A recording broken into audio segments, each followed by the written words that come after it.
Hello, friends. Tonight, I wanted to do something a little bit different. A while back, I was asked to write some thoughts on freedom, and so I wanted to share those thoughts with you tonight. So we won't be doing a formal Bible study tonight, but we will start that tomorrow again. So tomorrow's video, we will have the normal Bible study, and tonight I wanted to share a few thoughts I had about freedom.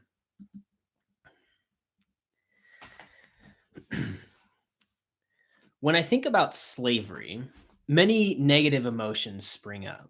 It sounds awful, but there's one emotion that I never equate with slavery: fear. Of all the words I would use to describe slavery, scary isn't one of them. Suffocating, joyless, shameful, militaristic, even safe sometimes, but not scary. Do you know what's really scary? Freedom. That's why a huge distance exists between knowing I'm free and living that freedom.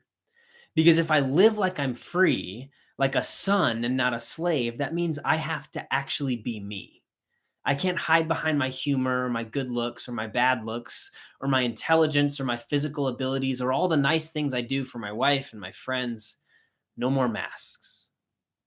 It's not that I don't believe people will love me if I don't have my masks, if I'm just me. But I've come to rely on these false identities for so long that being rid of them feels violating. I feel naked. It's really scary to let myself be seen, to let myself be loved. It's a lot easier to just keep performing, keep earning the love so I can justify it. Because the alternative is to walk out into the sea in front of everyone, fully trusting that everything will be okay. And it's really hard to be that brave. A parable. The recently freed slaves still marveled at their newfound freedom. Although they don't dare celebrate fully just yet, hints of their jubilation bubbled to the surface. Having witnessed God perform miracle after miracle against the hard heart of Pharaoh and the Egyptian people, nothing could shake their faith that God would continue to lead them until they reached the edge of the Red Sea. As quickly as the angel of death passed over them, his companion, the angel of doubt, swept in. Do enough boats even exist in the world? Did God liberate us only to have us starve at the edge of the sea? The doubtful murmurs grew to shouts of protest as they passed from one edge of the camp to the other.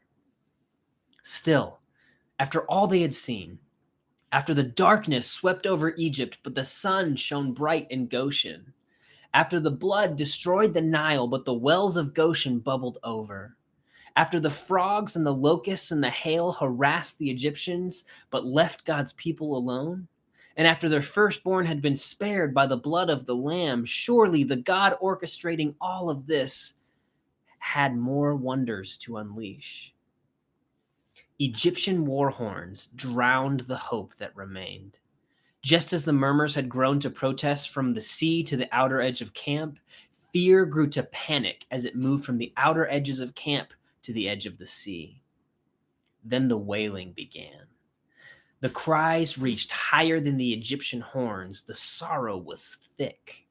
Yahweh had liberated them from slavery to be massacred by the sea. Only Moses remained resolute. He walked to the edge of the sea, allowing the water to lap onto his toes and soak his sandals. He stood staring across the vast body of water, staff in hand, the same staff that had accompanied him through all the miracles in Egypt, the same staff that turned into a snake and devoured the staffs of the Egyptian priests. Overcome by the Spirit, he raised his staff into the air and plunged it into the sea. The water shot to the sky like an arrow. Two enormous walls inched further apart, creating a path on the sea floor. Even Moses stumbled backward at the sight. The power was overwhelming. The entire camp stood mouth agape in awe. Of all the plagues in Egypt, this was the most miraculous and terrible of them all. The Israelites toward the back began pressing in on those in the front, but those in the front didn't dare take a step towards this new act of God. They flowed to the sides of the camp to let people behind them be the first to step between the treacherous water walls. Some resolutely took a few steps toward the sea, but every person who got their chance followed in the assembly line along the sides of the camp, not daring to go any closer than the water's edge. Children ran unafraid toward the water and were hastily snatched up by their parents before reaching the sea. The people of Israel became a moving mass and the panic rose again. Each time someone would muster the courage to enter, their courage failed at the edge of the water.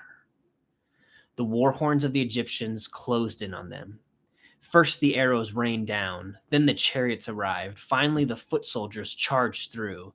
As quickly as doubt swept over the entire encampment of the Israelites, the angel of death finally had his turn, and none was left alive. Moses dropped to his knees in despair. The moment his staff fell from his hand, the walls of water began to fall. The great messenger of Yahweh, who defied an empire, was swallowed up by the sea, along with all memory of the God who cares for and rescues the oppressed and broken peoples of the world. To this day, the world only knows inequality and oppression as it moves from one enslaving empire to the next.